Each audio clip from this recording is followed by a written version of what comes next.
Good day, Class 10. Open your history text books to chapter 3, page 58. We move on to differing strands within the movement.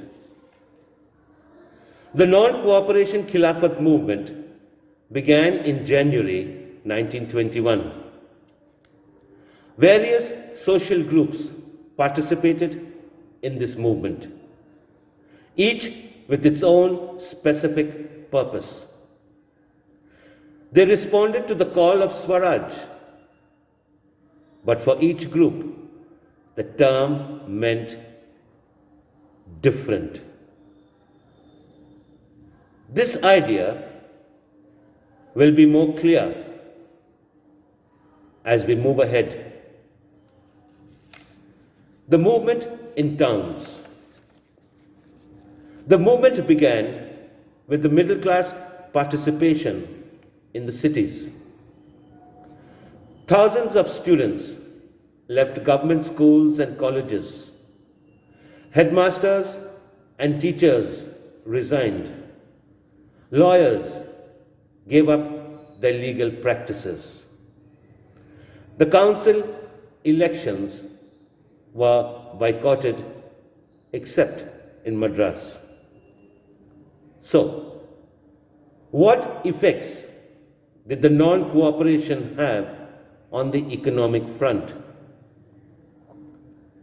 The effects were dramatic. Foreign goods were boycotted, liquor shops were picketed, and foreign cloth was burnt in huge bonfires. The import of foreign cloth dropped by 50%, and its value dropped from 102 crores to 57 crores. Merchants and traders refused to trade in foreign goods. They even refused to finance foreign trade. As the movement spread, people began discarding imported clothes and wearing only Indian ones. But soon problems occurred, and the movement gradually began to decrease in intensity in cities. Why? What were the reasons? The reasons were, first, khadi cloth was more expensive than mass-produced milk cloth, and the poor, which made up more than 75% of the population in India, could not afford to buy it. Second, the boycott of government institutions became a problem. There was no alternative Indian institutions so that they could be used in place of British ones. So students and teachers gradually began returning to government schools and colleges. Lawyers joined back work in government courts.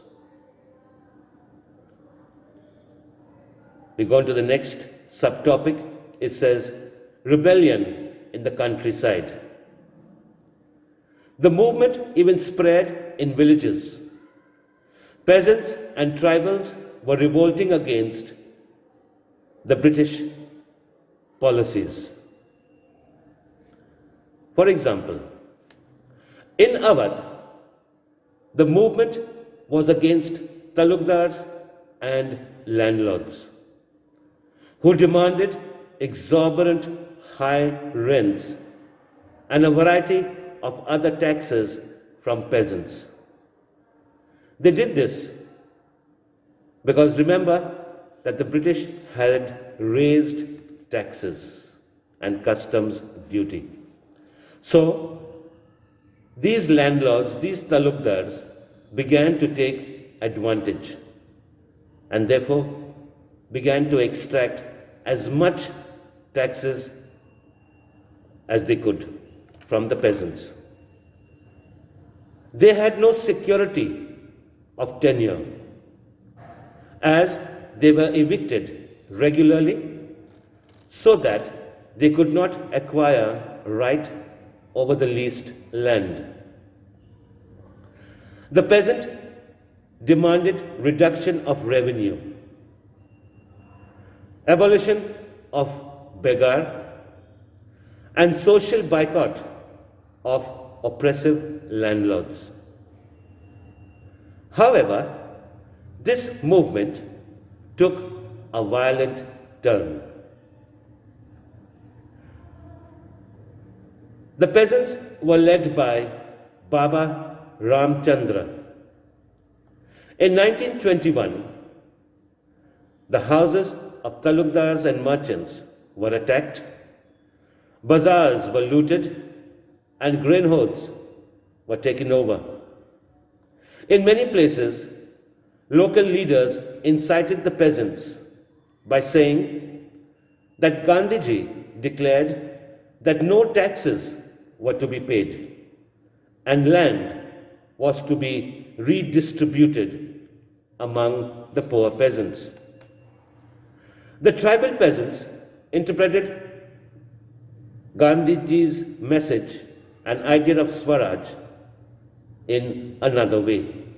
This is the second example. In the Gudel hills of Andhra Pradesh, a militant guerrilla movement spread. The reason being that the British government had closed forest areas, which prevented people from entering the forest to graze their cattle or to collect fuel wood and fruits. Remember that the British had divided these forests into reserved forests, village forests, protected forests. So this directly affected the tribal people who actually depended on the forests and the products. Their livelihoods were affected as well as their traditional rights were being denied. Besides, the government forced them to do begar for road building.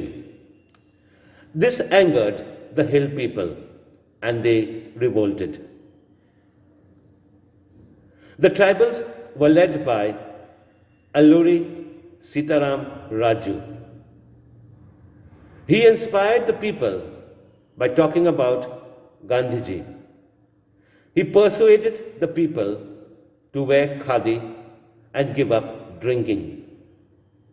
At the same time, he inspired the tribals to use force and not non-violence. So the rebels attacked police stations and attempted to kill British officials. They carried on guerrilla warfare for achieving Swaraj. We go on to the third example. Swaraj in plantations. Workers too had their own understanding and notions of Swaraj. The plantation workers in Assam believed Swaraj to be freedom to move freely in and out of confined space in which they were enclosed.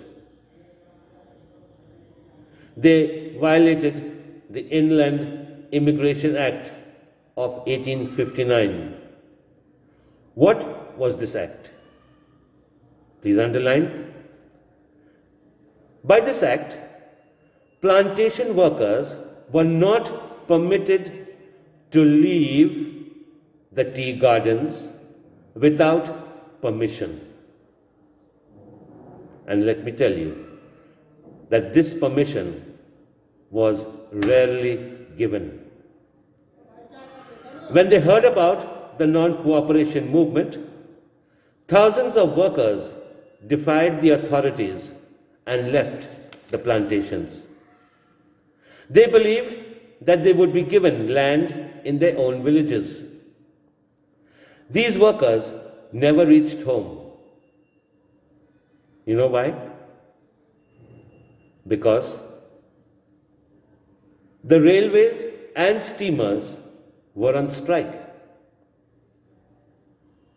Now they were stranded. They were caught and brutally beaten by the police. From these three revolts, we come to know that they interpreted the term Swaraj in their own ways. The tribals chanted Gandhiji's name and raised slogans demanding Swatantra Bharat. They were emotionally relating to an all India agitation.